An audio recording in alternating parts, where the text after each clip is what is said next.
nange ntunuulidde obuyumba we batutta akalambo abantu b'okukyala akalambo baakazize barama be bali ku kalambo kaabwe bokka Rama yawanika tenti Rama yanoonya obutebe gye bagenza okupangisa obutebe babubamye abantu tewali bantu. Olunaku olwaliro mu kuziika kw'omukulu taata wa Rama Wandazi yafudde olunaku lw'ejjo olw'obutabeera naddagala mu malwaliro. Omukulu Mukunja Tasera avuddeyo n'amulabula n'amugamba alekerawo okubeera nga ateeka oba nga involvinga His Excellency Robert Kyagulanyi mu nsonga ze ng'alinga agamba nti no His Excellency Robert Kyagulanyi yamukubira essimu ng'ayagala okubeera kulumbe lwabwe. Vidiyo eno njagala tugiwe obudde wano wennyini we njagala abawana ba National Unity Platform abaana b'enkyukakyuka mubeere very keen. Bana basajja bagenda kujja nga batambuza zi propaganda zizaabwe naye buli we mutambuza videos weziti muba mukola ki muba muzika cancelling okubeera nga zitambula. Tasobodde okubeera nga tulaba Rama Wandazi wamu n'abalala nga bagezeho okubeera nga balaga mu His Excellency Robert Kyagulanyi omuntu ali mu Northern Uganda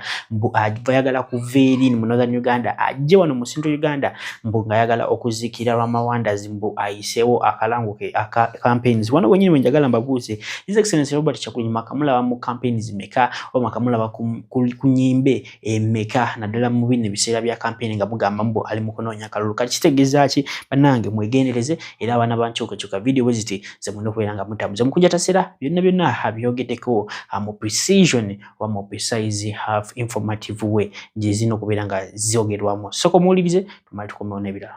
Rama bw'otayigira mu kufa kwa taatawo n'omanya nti ensi erimu ennaku abantu bakaaba ng'obulumi buviira ddala ku mutima. Nsaba wayitawo wiiki emu oba wiikisi bbiri ne maama akwate ekkubo lyerimu anti luwoliyiga nti boolaba bakaaba baba tebali mu ssanyu nga bulijjo gwe wookitwala anti nkulabye okaaba oyiika endusu tukole ki? Tukukolere ki taata? Let everyone know, let everyone learn. Nti omuntu waba afiiriddwa ffenna tulina mukungubagirako. Taata wa Rama ng'agenze mangu.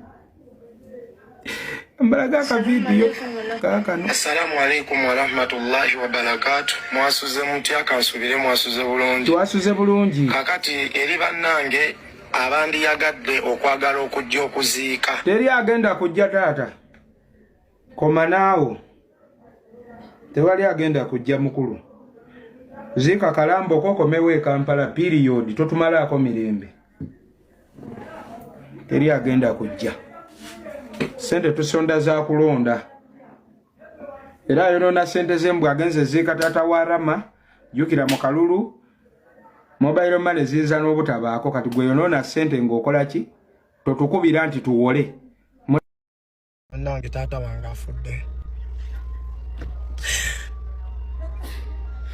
Nina obulumi tawanga badde atudde wano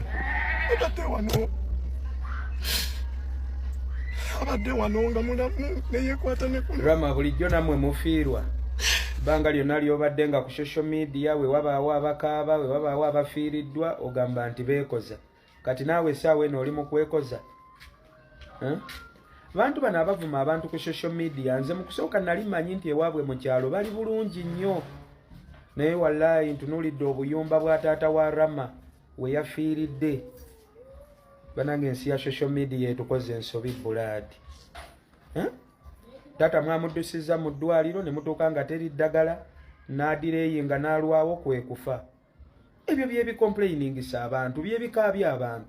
Teri awalana mu 7 abantu bawalana service delivery kyokka era kye baba boogerako.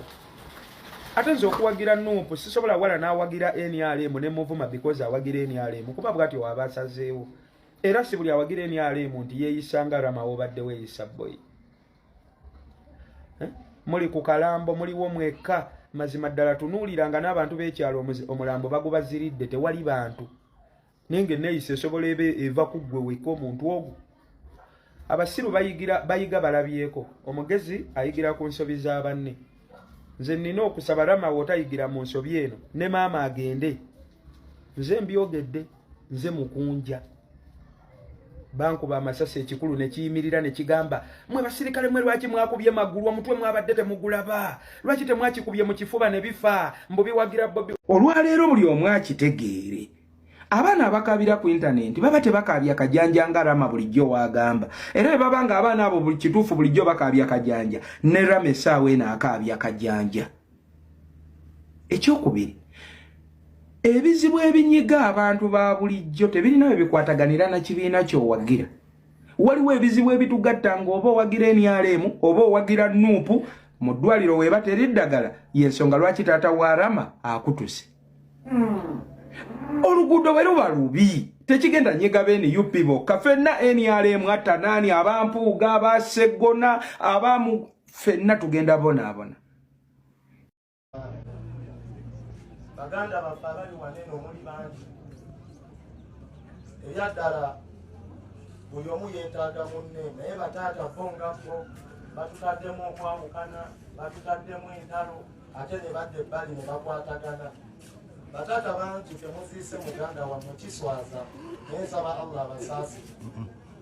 Ndabyewo taata walakira yekka atagala manzaani ozze luvannyuma naye nga taata akubeereddewo nnyo sijja kukweka. Oli mubi nnyo saagala manzaani Allah akusaasi. Nze Seeruma Ntama ozze luvannyuma abalala tebazze taata alinga atalina ababe naye nga muli bangi. Naye nga baganda bange mbasaba tuleme kuba nga bakitaffe ndowooza mubirabe. Tuli bangi nnyo ab'embogo tuli bangi nga okiwulira. Tuli bangi tukubisa abantu abali wano bonna tuli bangi naye tebaliiwo lwanjawukana z'abataata bano.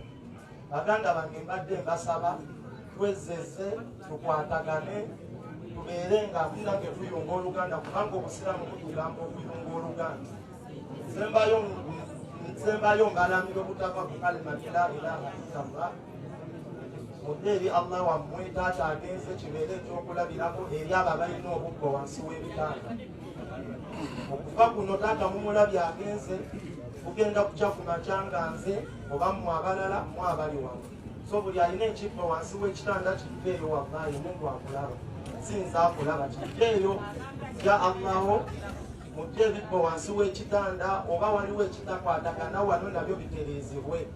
Wetereze tudde ku Mungu waffe muleme kwambala nkofiira kwefuula balungi waffe naye nga mulina ebintu bye mutakola ebitajja. Eri Mungu eri Allah bataata muli balogo zerozeroze mukoze byonna mukoze shiriki imamu badde wano bulirira bataata baleme kulimba balogo. Assalamu alaikum Obote was in power for only 10 years. But look at the hospitals and the schools, they were built by the poor. Alright, bibi nanga tuwitadde ku mabbali His Excellency Robert Kyagulanyi wali Kabala Maido yasobodde okubeera nga ha breaking a record era abantu babadde bangi nnyo abagamba His Excellency Robert Kyagulanyi talina abantu saidiza mu Northern Uganda. Simanyi nakumanya wa Northern Uganda kize mwogerako. Imagine mu 2021 yali talina abawagizi we bati naddala mu saidize. Right now I think he is the leading person with the most followers in Northern Uganda. Ogasigasimu abantu waluwa nogatama abantu beggulu nogatama abantu be Adjumani nogatama abantu abe Kalamoja kunabona nosobwera ngo bakambayiningi bedala nzaba NRM silaba hawe bamutuka yadde halfway. Imagine campaigns tezibeda ko yadde 10 uno njagala mu mwewulireko ageza kubeera nga encouraging abantu. But every year we lose 10 trillion. Okay, trillion stomach. I want you to pay attention to this. I'm going to be cheeky. Every year we lose 10 trillion. 1 trillion. We don't just drop it, it is stolen. It's stolen by Museveni's people. Now to put it in better context, I want you to understand that there is 1,000 million in 1 billion. And there's 1,000 billion in 1 trillion. But every year we don't lose 1 trillion, we lose 10 trillion. That is 1 year. That means in 5 years we lose 50 trillion. Okay, trillions of kind. Now that money is more than enough to make all the roads in Uganda. And you'll have balance to fix the hospitals and schools. But they don't do it because they don't love our God. These people look at Uganda as their private property. And they look at the citizens as their slaves. But I'm here to tell you we have the opportunity to change this.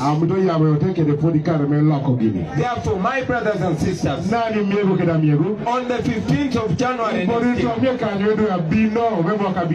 we are going to make a very important decision. Very, very important decision. And I'm here to tell you that that is the only time when you, the common citizen, and the rich minister, that is the only time you are going to be equal. This is the only time you are going to be equal. And I want to ask all of us to use that opportunity and change our country. I will tell you this. You see as many police patrol cars and soldiers as possible. They have been following me everywhere. Hundreds of police officers and hundreds of soldiers. These people use the fuel every day. They get facilitated every day. They are not here to keep security. They are here to intimidate the people and to stop them from listening to my message.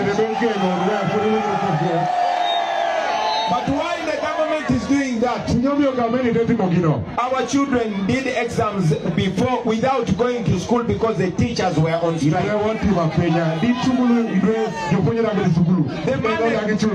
The money that was supposed to pay teachers, they pay soldiers to harass them.